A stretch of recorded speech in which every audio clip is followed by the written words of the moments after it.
a couple extra minutes. So why don't we get going on here, because it's a topic I know both of us have spent actually quite a long time talking about, which is the concept of sustainable SAFe. And so I'm looking forward to this one. So just really quickly, I guess the reason that's interesting to both of us is that applied frameworks help companies kind of grow sustainably profitable software-enabled solutions.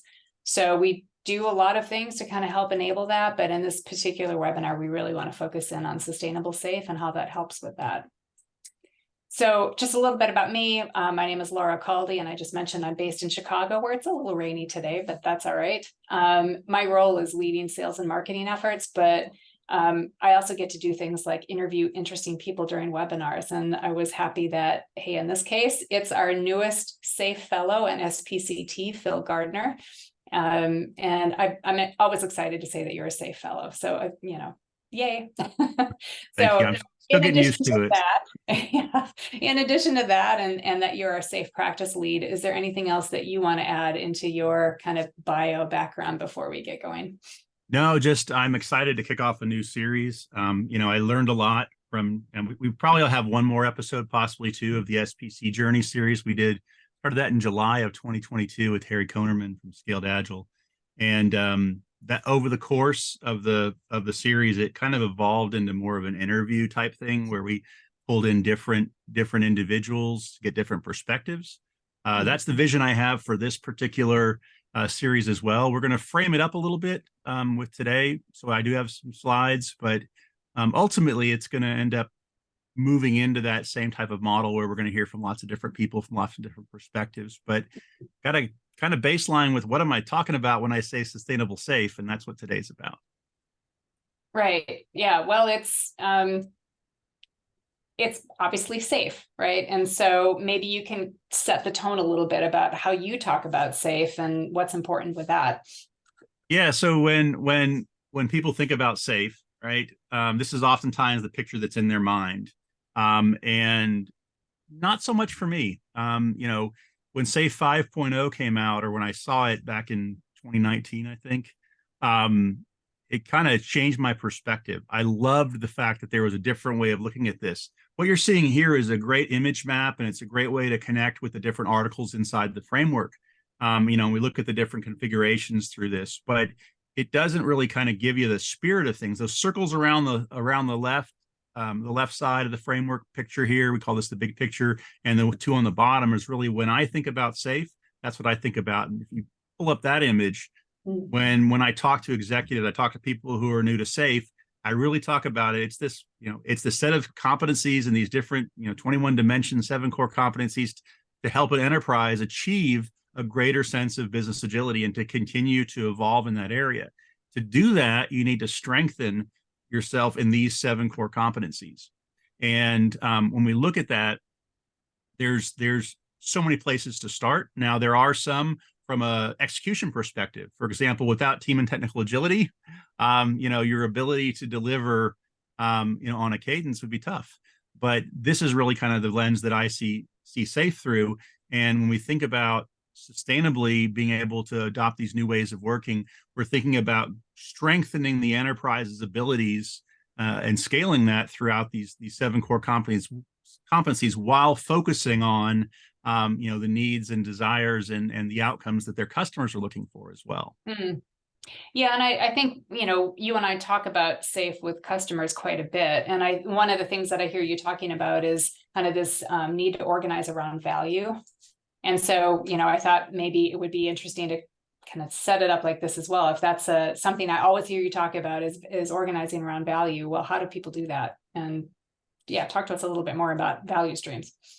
Well, so, value streams is a core concept before SAFe, and, it's been around for a long time, kind of came over to the US with the Toyota production system, and kind of that whole idea of lean thinking evolved around this.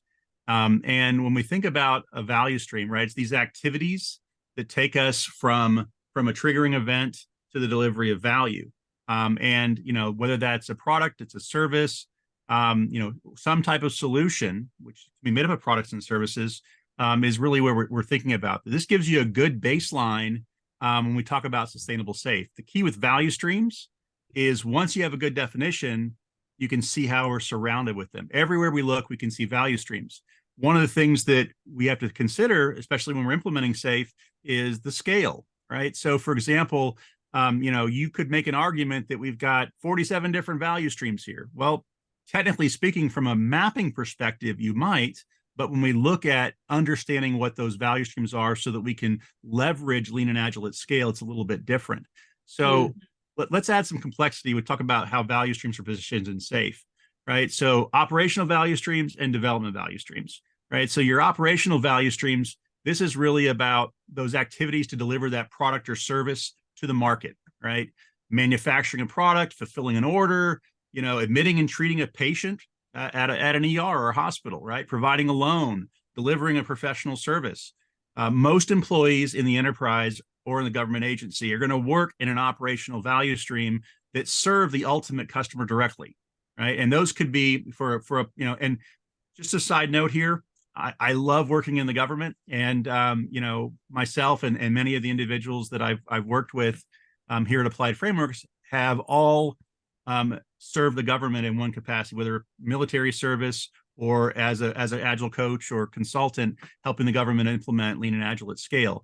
And so today's session is really going to be tailored to the commercial market. However, when we talk about 7 elements of sustainable SAFe, 6 of the 7 are absolutely immediately applicable to government, nonprofit, state and local government versus and federal government, as well as commercial. So just be aware that if you know me, I have not given up my support for the government, because those men and women who are doing that stuff, it is tremendously awesome. And anyway, sorry, little sidebar there.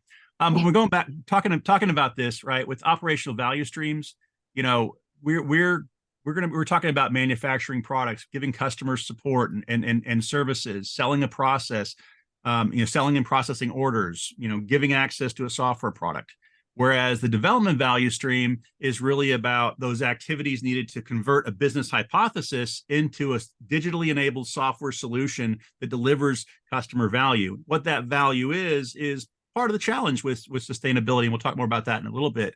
But when we think about organizing around value, when we think about where the people work, when we're looking at building, designing, building, deploying, supporting that solution, oftentimes we're talking about the development value stream. The slide that Laura has up here on her screen is a good example to kind of just, if you're new to this, to kind of frame it for you, right? In this case, we're looking at, hey, we've got a value stream responsible for fulfilling an order made on a website, which results in a brand new Porsche being delivered to our house or waiting at the dealership, right? Perhaps we need to bring in our Porsche for maintenance. Those interactions be organized around a different value stream. Now, when we think about development value streams, this is a sequence of activities that product development teams and others, all those individuals involved in developing that solution, design, build, support, that's used by the operational value stream. So in order to get that Porsche to the customer, there are solutions, most of the time, oftentimes software-enabled solutions that allow that to happen. And so when we think about this, everything needed to build the Porsche's powertrain would probably be a development value stream. Now, I haven't worked with Porsche directly, so I'm just using a theoretical example here. But the value streams have all those activities, the people, the systems, the flow of information and materials needed to deliver the value. And so operational value streams are going to vary significantly depending on their purpose. Are you delivering a missile warning system for the U.S. government, for the taxpayers and for the protect our country, or are you delivering a software product that people are going to license and purchase? And so OVSs are typically going to vary, but development value streams are pretty much built around define, build, validate, release, et cetera, right? And so, but what if we need financing? What if we need some of these other things? And so I'm not doing a talk on value streams today, but I just want to say that understanding the flow of value is so critical, both from the perspective of getting that solution out to market so that your customers actually can leverage it, so the warfighter can leverage it, so the consumer can leverage it, so the business to business customers you have can leverage it. Mm. Whereas, when we look at the way that SAFe is positioning operational value streams and development value streams, there's actually patterns emerging now where you can have a portfolio around both a development value stream or development value streams as well as an operational value stream. Well, we're not going to get into that today, but that's a topic for a future webinar. Oh, for sure. Yeah. And I think understanding value streams is a kind of an essential element of what you think of when you're talking about sustainable SAFe, right? Because I think there's a lot of virtues here. So maybe we can go through a few of them that are pretty helpful in understanding sustainable SAFe. Yeah, absolutely. Right. So, first off, being able to visualize it, right, is one of those things. And maybe I'm skipping around in order here, but when we think about, when I think about value streams, I got my start, years and years ago with value stream mapping before SAFe. This idea of understanding the 7 types of waste and finding those bottlenecks, all that's intrinsic to SAFe. And with SAFe 6.0 that came out in March, there's definitely a focus on establishing that flow. But when we think about using by definition, right, a value stream delivers some sort of value to the customer at the end. And usually it's reciprocal, right? There's value to the enterprise who's providing the solution, and there's value to the customer who's receiving it. And so when we think about this, we have to start asking ourselves, well, what is value, right? And, there's a whole, I think about my agile coaching days, there's a whole debate around what is value. The reality is, if you're a for-profit company, value is oftentimes profit, right? If you're 1 degree away from profitability, maybe you're only thinking about revenue, which is only part of the picture. And so we want to think about, when we look at value streams, we definitely want to be thinking about value and what that means, right? If there's a decision needs to be made, are we thinking about the effects it could have on the customers and on the end users, right? We have to have this new mindset that goes beyond a transactional relationship where you asked for it, we gave it to you. We're building a relationship here. Remember, we also want to think about the total lifetime value exchange that can be there between the customers and us, right? We want long-term relationships. A little side note here, I worked with the private investment firm, personal investment firm, and for them, one of the experiments we ran was moving from selling mortgages to getting people in their homes.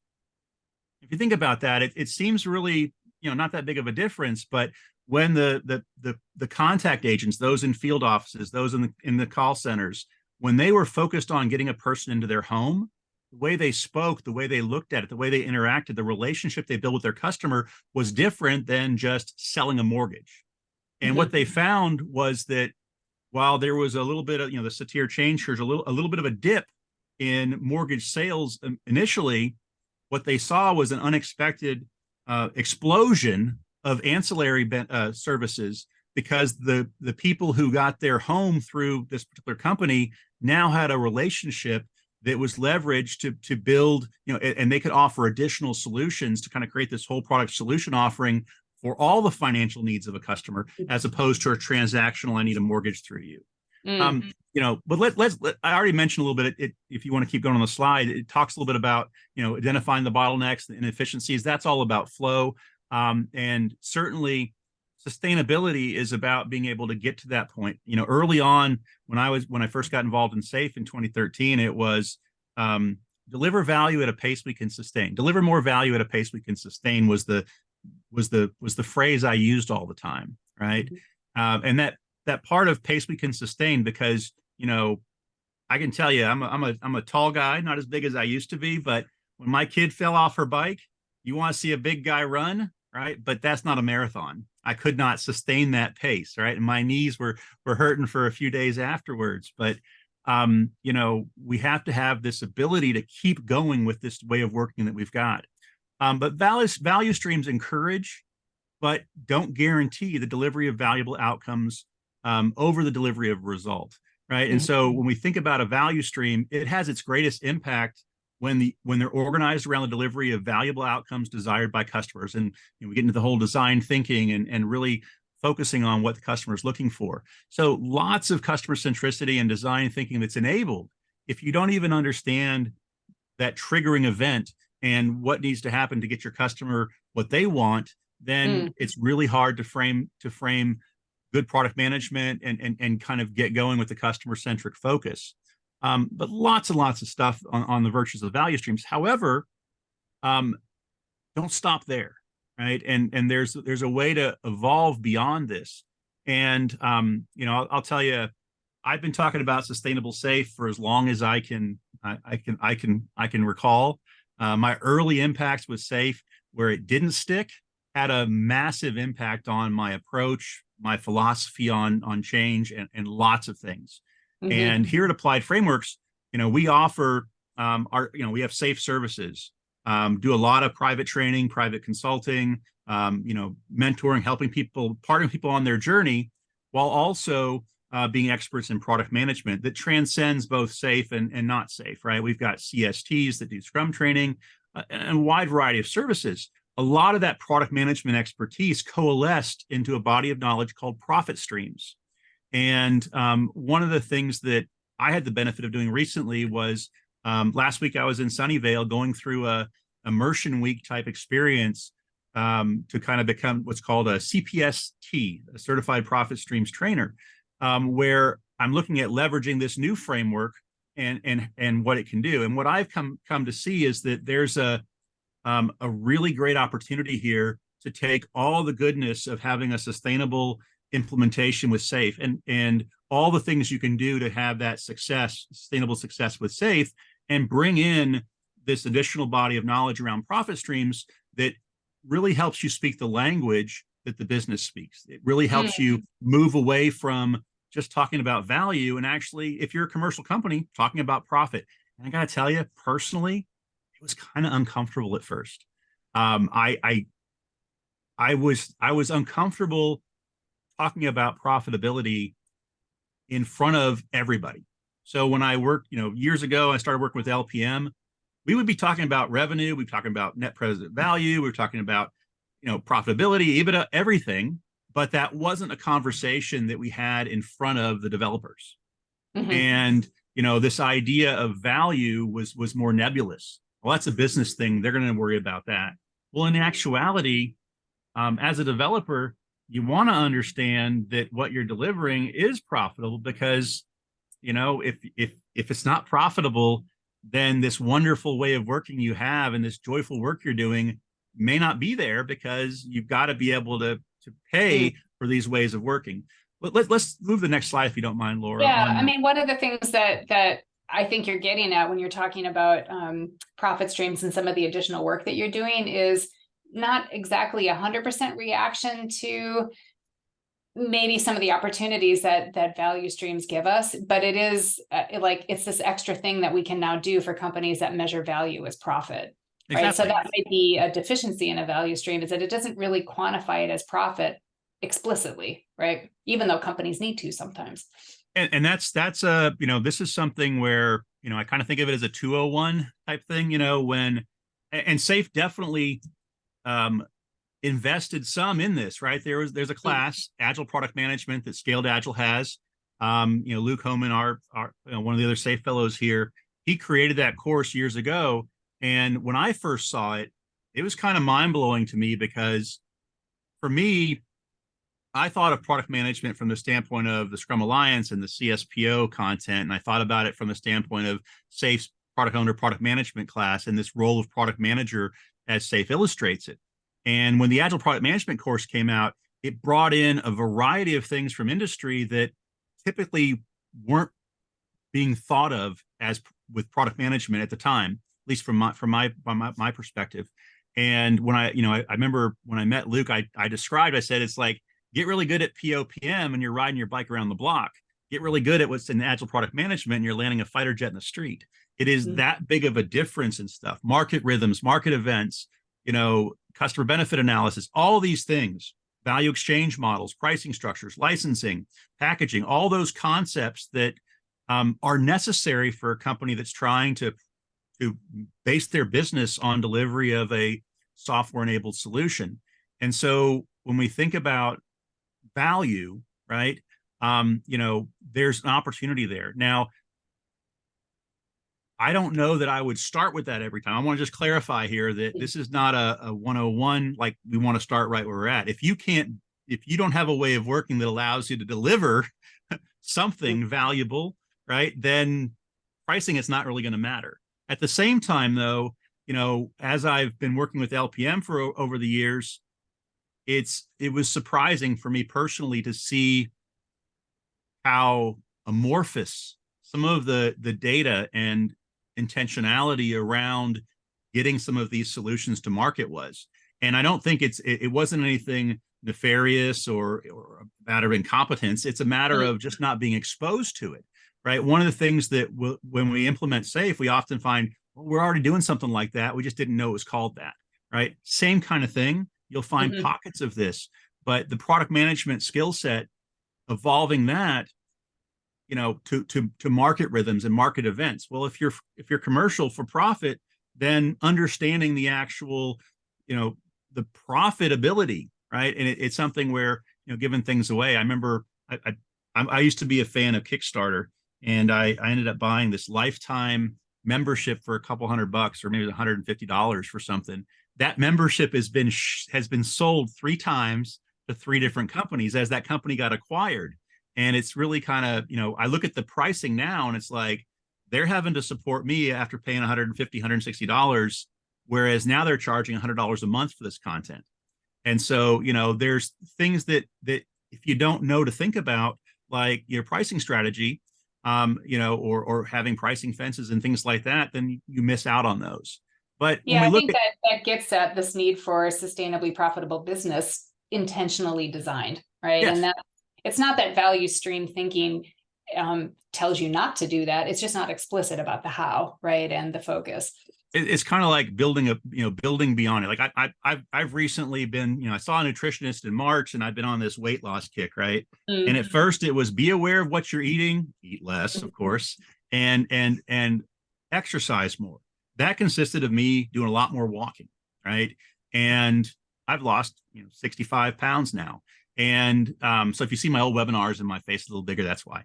But now I'm at the point where I need to up my game. My weight's kind of stabilized over the last month. I'm not losing at the rate that I was. And so I need to bring in something else to help me get to that next level. And that's kind of the way I see profit streams for some of our customers, where they've got the basics going, but they need to maximize this, right? And if we are heading into a recession, then it's do more with what I have, or make more from what I have, right?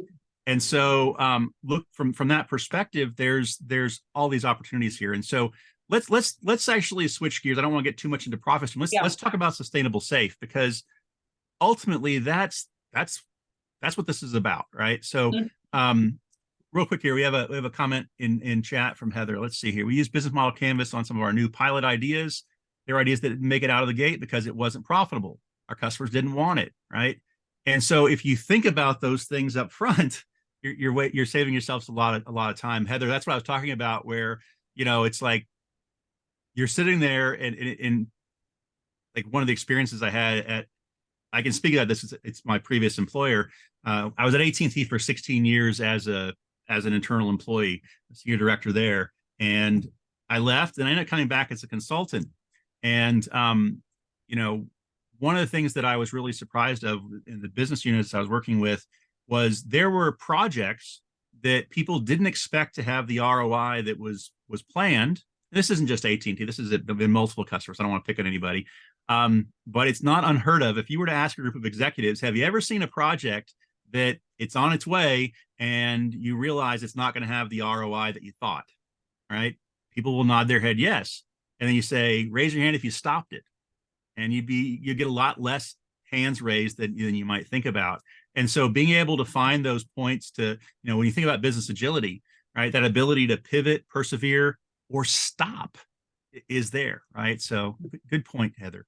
All right. So people, I've been. Yeah, we're going to talk about each one of these. Do you want me to just pull them up, Phil, to kind of so we can do them one at a time. I'm thinking about this, or we can pull them all up. That's fine. Well, if we pull them all up, then maybe what I can do is stop sharing the deck and just have a little chat about them. That sounds great, because that way I can see you instead of a thumbnail. But yeah, so okay. Here's the just to, seven that we're going to talk about. And yeah. so one thing to say about this is that, this was a tough slide for me to write because I've been talking about sustainable safe for a long time, but I never actually put it on paper. What is it? Right. And I went back and forth between it's an approach, it's a perspective. I think in actuality, it's a little bit both because I don't want you to think there's some sort of process out there. So it's almost like a set of tenets. When we think about if you want to implement SAFe in a way that's sustainable, these are some of the things to think about, right?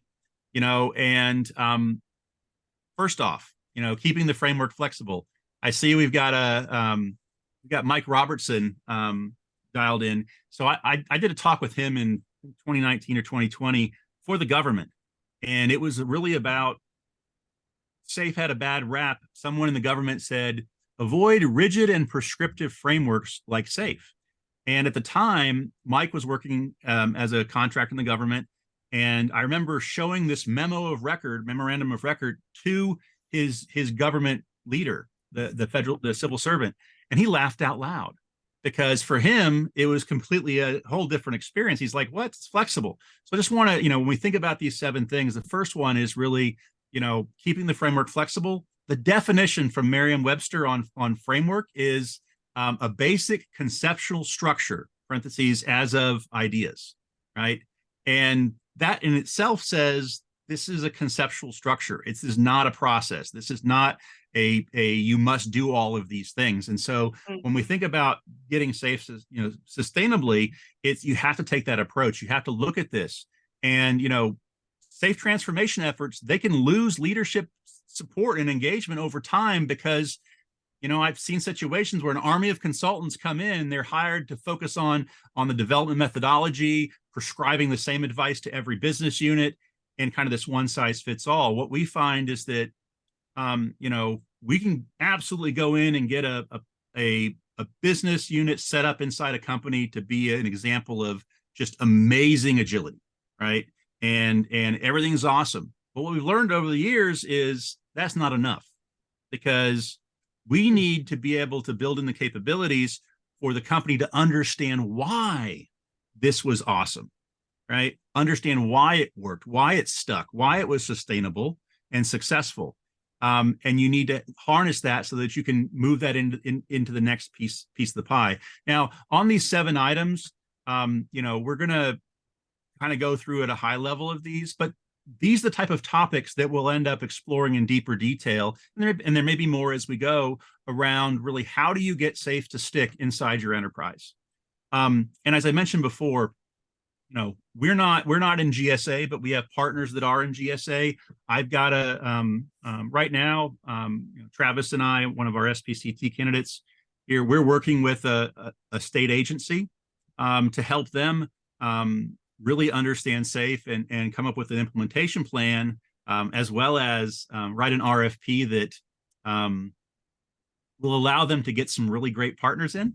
I'm excited about that one particularly because I know that educated government people who know what questions to ask of their potential contractors is a powerful asset. So I'm excited about that. My point, though, is that sorry, I'm talking fast because I'm excited about this topic, but of these things, right, almost all of them can be applied. And when I went through this profit streams immersion week last week, what I learned was interesting is the conversations we had. The other thought leaders there were asking, well, what could we apply this to the federal government? Could we apply this to nonprofit? Could we apply this, in these different areas? And I would say probably someday, yes. Right now, just like when SAFe first came out, it was focused on, for the most part, IT, right? Mm-hmm. Now, over the years, there's patterns where SAFe has been used to you can implement SAFe without any software development at all. And so perhaps in the future, there's profit streams that can work for nonprofit and profit streams, although I don't know that name would ever stick in the government. But, this idea of understanding that benefit to the warfighter, understanding that benefit to the taxpayer, and using some of the tools from profit streams like customer benefit analysis and things like that, or maybe even using some of the strategies around fencing and things like that for different levels of usage and all that stuff. Anyway, going back to this, keeping the framework flexible, right? And so we want that to be a core tenet of this. And I think that's what I'll end up calling these as kind of the tenets of sustainable SAFe. A core tenet is that it needs to be flexible. Now, what that means though is that it's still there. So I don't want people to confuse keeping the framework flexible with this idea of pick and choose what you want, because that's where people's brains go. Well, we don't want this, we just won't use this. Well, it's kind of like, hey, I want to have a Ferrari. I don't want to worry about fuel. Gas. I'm going to leave the gas out. Well, you're going to get a lot of different. You're going to have a much different experience of that Ferrari if you don't actually invest in fuel than if you don't. And so there are some parts of the framework that really aren't optional, right? And that you've got to find a way to make happen. And part of working with the partner, or if your SPC is on their learning journey, is understanding the cost of not implementing something that SAFe recommends. And so, the way that I've heard it described is, for example, one of the core tenets of SAFe is customer centricity. So to be successful, you don't get to be not customer centric. How you are customer centric is where the flexibility comes in. Customer centricity has a lot of, it looks a lot of different ways depending on the company that we're working with, but successful companies always choose to do it. It's just how they do it can vary. And to that point, how which I think goes to the second tenet of sustainable SAFe, right? Which is this idea of exploring and growing into new ways of working.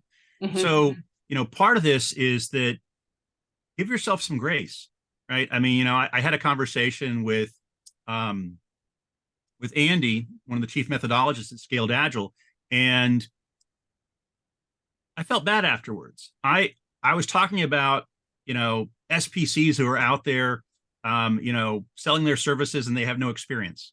Well, the reality is we've all started that point, right? And so, you are where you are and you can't change that. And, I think the focus here is that don't expect there to be a turnkey here, where it's like you send your people to training and boom, all of a sudden you've got 50% faster time to market, 50% happier employees, 50% better defect rates. It doesn't work that way. It's a continuum.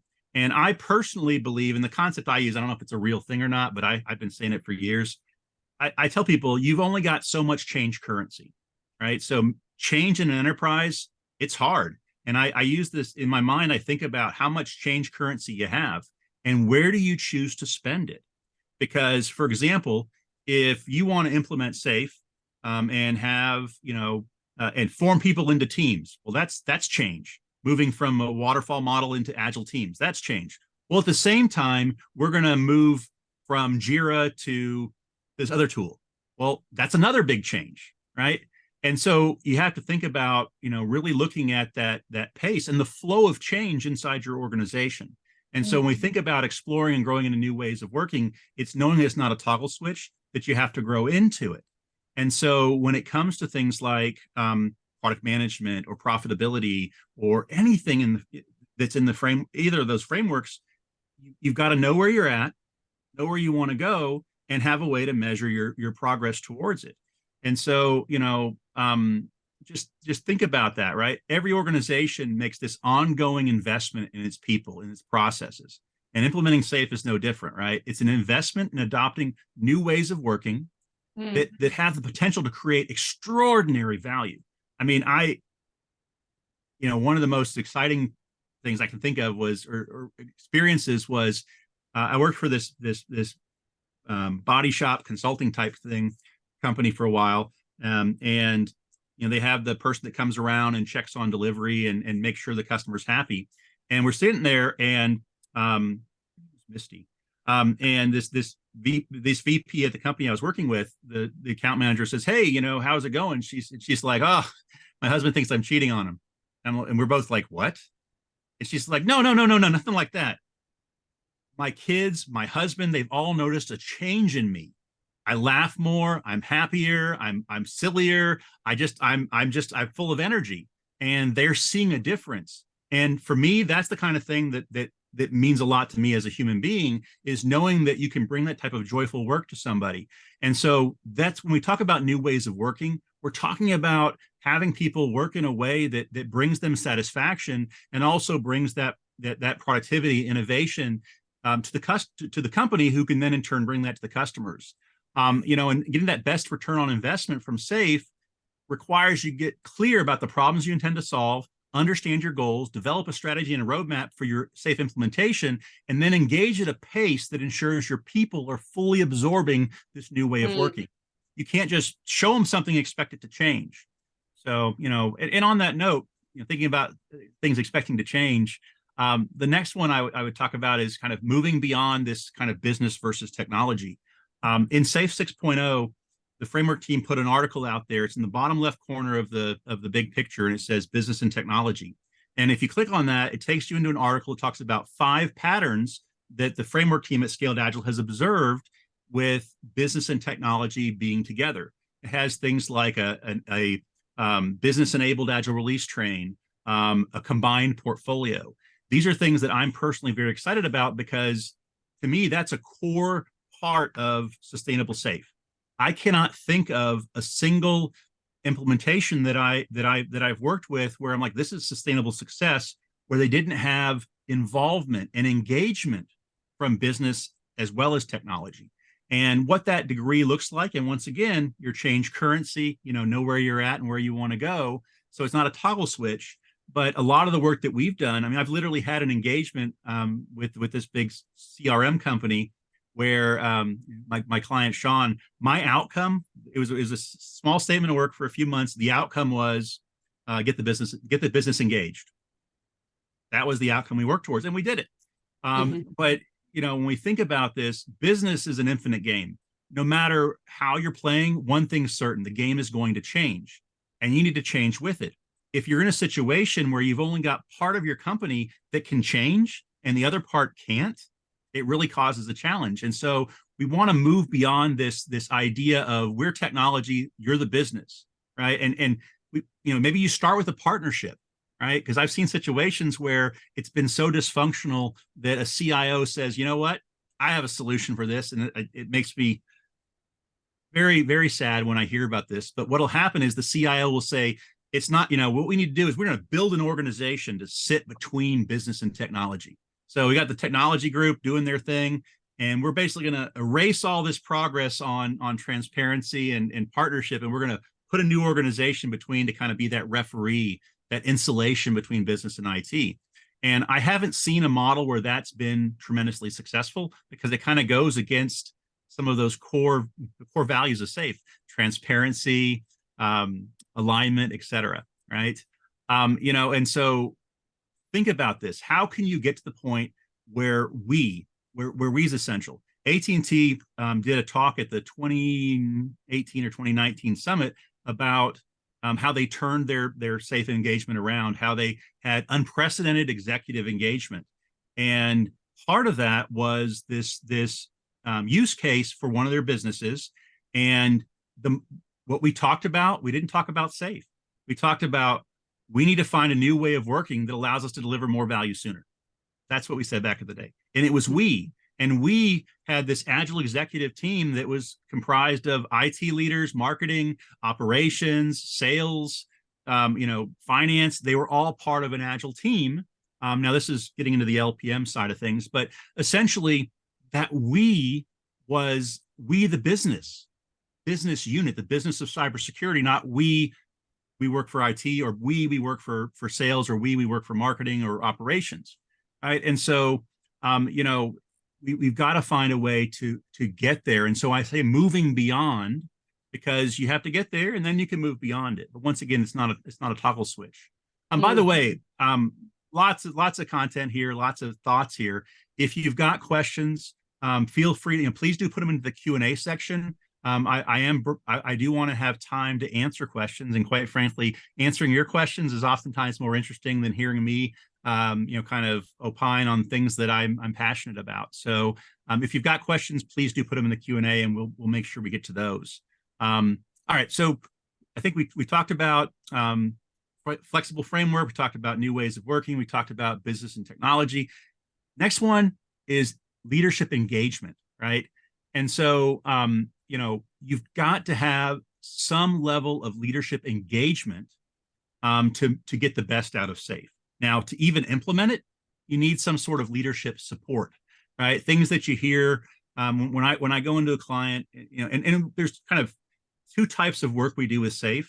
We kind of do the, hey, let's accelerate our path to success. So we'll work with the company, we'll come in, we'll partner with them, and help them benefit from all the scars and bumps and bruises we've taken over the years as a team of people here at Applied Framework, so that they can get up and running and get the benefit out of the framework as soon as possible in a way that's sustainable. The other model that we use is oftentimes kind of helping reinvigorate a company that's already been on that SAFe journey. And one of the things that we'll hear in the latter case is, yeah, we have leadership support. Well, what about engagement? What do you mean? Right. And so the things we'll hear on a supportive leadership, supportive executive leadership, you hear things like, yeah, they endorse the implementation. They, we brief them on our success. They've assigned somebody to lead the implementation. They've approved the expenses for training or approved the expenses for consultants. They don't really, at the end of the day, they don't really see a need to understand the way of working. They just want to see it done. Sometimes you'll hear even, give me the SAFe, give me a playbook. I want a SAFe playbook, right? That's a different animal than engagement. Engagement is where you've got an actual leader in your enterprise leading the implementation. Now, that leading doesn't have to mean every day down in the weeds in a backlog, but they lead this, they understand it, right? They see the progress and the success themselves. They cultivate a sense of shared ownership of the implementation among themselves, their peers, and everybody. It's, we are doing this together, right? Training is not just funded, training is encouraged, right? And it's a focus on the quality of the learning experience. We have some clients that'll say, I really don't care if they get the certification or not. We just want them to really learn and absorb this stuff, right? And we'll usually tell them, hey, well, you want the certification too, but that just is so much more rewarding than we're competing for a contract, and it requires that our people are SAFe certified. How inexpensive can you train all our 100 people so that we can say they're SAFe certified? Not something that gets me up in the morning, right? And so that support versus engagement is important. And it's a spirit of, let's do this together, right? And they strive to understand the principles and the practices. If anybody kind of knows where my talks have been in the past, I'm very passionate about SPCs and I'm very passionate about LPM. Well, the latter, LPM, that's where executives move from understanding that there's this framework being implemented to actually experiencing it themselves. And they get to see those values and principles in action themselves. Yeah. So, I see Ram here saying, leadership engagement is the most critical success factor for SAFe, right? I mean, and so, but once again, you are where you are, right? And if you're just starting out with SAFe, you may not have leadership engagement. And part of this is, what I learned over the years is two tips I have for coaching executives. One is, don't be like a puppy on their leg, right? They're a person like anybody else. They've got different responsibilities, but don't get all starry-eyed and, ooh, I'm working with this SVP now, or ooh, I'm working with the CEO, right? Leave that off the table. The second thing is, solve a problem for them, and guess what? You get to solve another one usually. Right. And that's how you build that relationship. That's how you grow engagement. Now, sometimes they've done that in the past and they're going to engage from the beginning, but sometimes you have to show them why it's valuable, why it matters, and prove it to them. And you can do that with small wins and, lots of different topics. So that's a separate topic on all the different ways you can get in there. But, it's a separate topic, but it's very much about the point of sustainable SAFe. To keep it sustainable, to make it a sustainable thing, understanding the objectives of the leaders. And in some cases, it is profitability. If you understand how to connect up those dots, then it becomes totally relevant. And I think that it's a combination of your work with SAFe 6.0. It's the combination of your work with LPM. It's the addition of all of the agile product management leadership that it's kind of part of what you're bringing, the energy to reinvigorating SAFe or sustainable SAFe. It's now you have all these extra pieces with SAFe 6.0 And when you layer in that conversation around profitability, because there are a number of leaders where that is how they're compensated, that is the measure of whether the organization is going in the right direction or not. That's where this sustainable, safe concept, I think, becomes so powerful. Well, it's funny. I'm kind of skipping around on that. Yeah. It's so one of the cornerstones of that AT&T success story was their chief marketing officer showing up at one of their first PI system demos at the one of their first INAs, and after seeing what they had delivered, seeing this actual being demonstrated from a production equivalent staging environment, not from some dev box, he said, "Okay, you've delivered more now than you did the entire previous calendar year. You've got my attention." Mm-hmm. And that one statement unlocked so many possibilities and funding possibilities. And the reality is this was in early May. So mm-hmm. they had delivered more to market in 4 months than they had the entire previous calendar year with the old way of working. And how quickly you can get to that type of milestone, right? To that type of example. And I'll be blunt. I was leaving my house at 6 a.m. and I was getting home at 8 o'clock at night, 5 days a week for 11 months. And I started doing that at the end of November.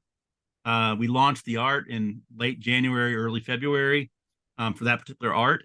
And I had several other coaches working. It was a full-time thing, and everybody was in. The SVP, the officer of the company, Danessa, she was all in. Her staff was all in. It was a tremendously accelerated journey because they needed to turn this business unit around, and they did successfully. My point being, though, is that if you don't get there in 4 or 5 months, that's okay too, right? Mm-hmm. Know where you're at and where you're going, and once again, it's that balance, right? And if you don't have the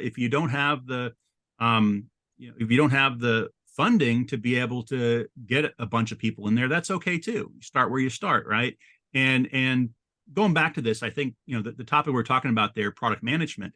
And what I've learned is product management in many enterprises is just a taste of what's possible, right? I mean, at one end of the spectrum, you've got somebody who's basically collecting requests through ServiceNow and pasting them into a template, right? And that's consistent. That's a product manager. The other side of that spectrum, you've got some of the awesome stuff happening out there. I'm not going to mention any company names, where they understand their markets. They've got user research, they've got market segmentation, they've built out personas, and they're looking at and now they're looking at pricing and pricing strategy and all those things, right? Well, that's not a toggle switch either. And so when it comes to sustainable safe, right, growing the product management and LPM competencies is ultimately going to be necessary to get past a ceiling you'll hit if you don't have those. And product owner product management is a great starting point, right? Or CSPO if you're a Scrum shop, that's a great starting point, but you have to move beyond that. And with portfolio management, it's about thinking about, every company out there that's still in business knows how to manage a portfolio to some degree, right? So it's not about saying, hey, you're doing it wrong. It's about, are there ways to do it better? Are there ways to leverage lean and agile in your portfolio space? And, for there, it's about this mindset shift. Instead of looking at your portfolio as a list of projects you're going to execute, look at it as a list of opportunities you're going to explore and invest in. And if the investment's not working, you're going to keep your money there? Probably not. So building that way of working that allows you to pivot. Which there's just 2 more to go here. Yeah, we're talking about cultivating the capabilities of internal change agents. I think that's another one you love to, support. Well, I got a whole series on that one, right? Yeah. I'm an SPC now what, right? That whole journey of the SPC. I don't want to get into too deep there, but I'll just say that I truly believe that it's a tenet of sustainable safe. If you do not have individuals inside your company that can shepherd this new way of working and help you keep going, you're going to hit a ceiling. You're going to, it will impact your profitability. I mean, I'll tell you, AT&T paid more for 11 months of me as a consultant than they did for 16 years of me as an employee, right? I mean, because consultants, it's not designed to keep your consultant for 8 years, right? I mean, this is something where, you want people to empower your people and help them get going, but then they need to take it from there. And so, partner with those who've gone before is a great accelerant. and a great investment, but you've got to invest in the growth of your people because you need that expertise inside. And I still to this day believe that part of the reason I was as effective as I was going back to AT&T as a consultant is that I was able to harness the power of being an internal employee with the power of being an external consultant, because there's things that one can do that the other can't.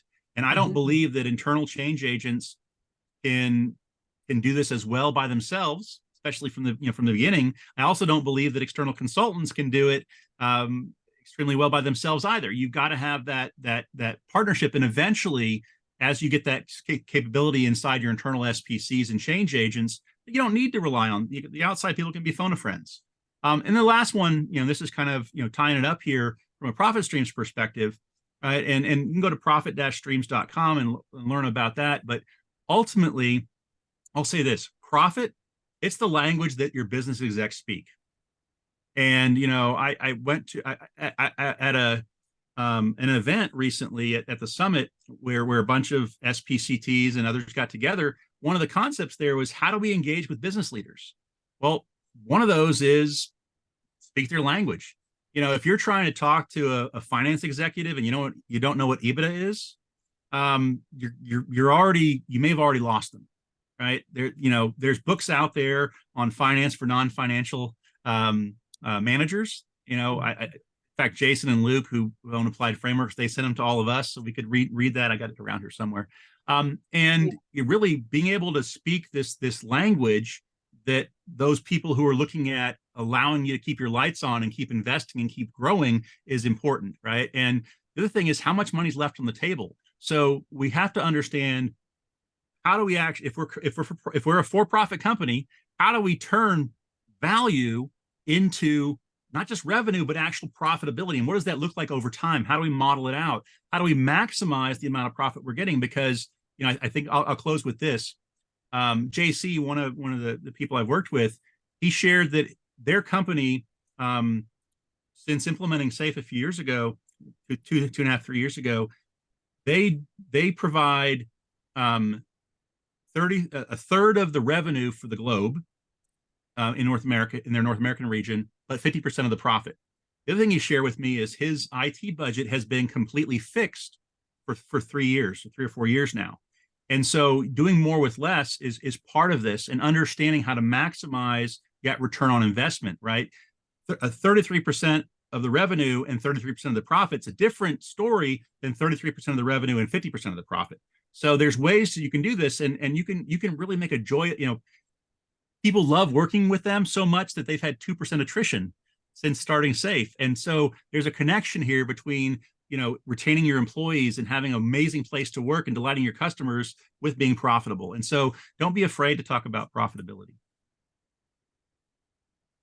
Yeah, so I don't know if we have any other questions. We have a couple minutes that we can take them. But, and by the way, if we don't get to answer the question, we do answer it in the email that we send out to follow up, that includes a link to the recording and things like that. So it's not a waste of time to post a question, because it will get answered somehow. and like I said, if you end up having, this is new. It's as you can tell, it's something I'm very passionate about. If you've got suggestions for a topic or for a speaker, based on what you've heard today, shoot me an email, phil@appliedframeworks.com. I'm looking at doing some webinars around, like, hey, how do you engage the business, or engaging the business through LPM? I'm looking at potentially doing a webinar with Dima, the awesome LPM thought leader at Scaled Agile, around LPM for the whole business. What does good look like? How do you get there? Engage the business by speaking profit, right? The power of agile product management, all those types of things. So thank you very much for your time. If you have any questions, please do send them. Yeah, and just to let everyone know that some of the resources that Phil talked about are available on the Applied Frameworks website. So there's a bunch of webinar recordings in that SPC journey.